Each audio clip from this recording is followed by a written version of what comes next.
Follow along to replace the start components on a refrigeration unit in a model 3578 N3500 vending machine.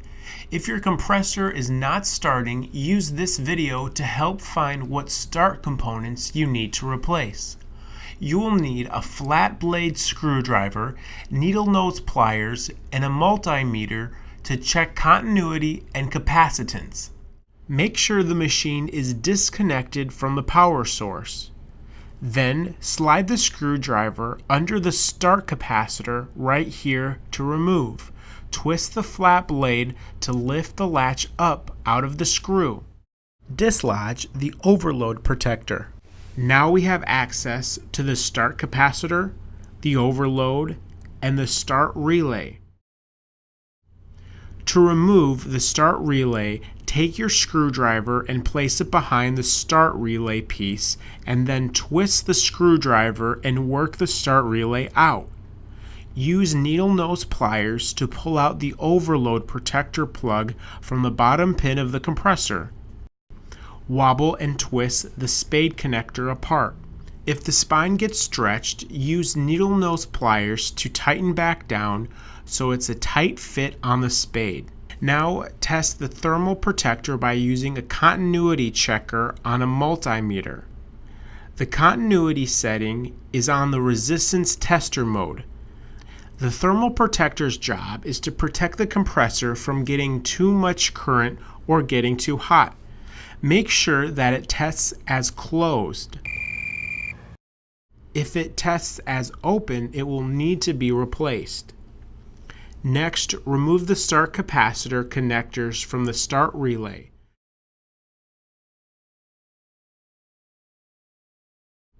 The start capacitor's capacitance value will be on the label in microfarads. The range here reads 378 to 454 microfarads. To test the start capacitor, set the multimeter to capacitance, then connect the probes.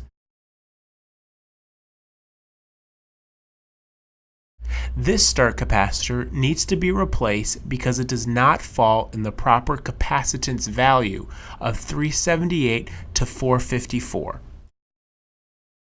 The start capacitor connects to terminals 11 and 13 on the start relay. Make sure the connection is secure.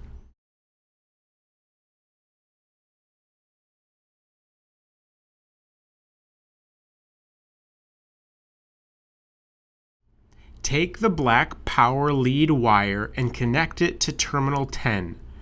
The white power wire will connect to the overload terminal. The overload then connects to the bottom terminal pin on the compressor. Use needle nose pliers as shown.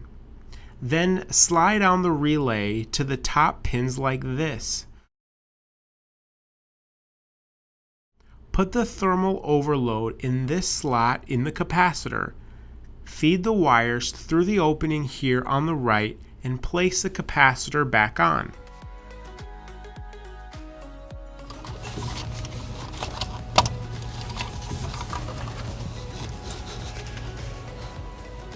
For more assistance, call Vendnet technical support at 1-800-833-4411.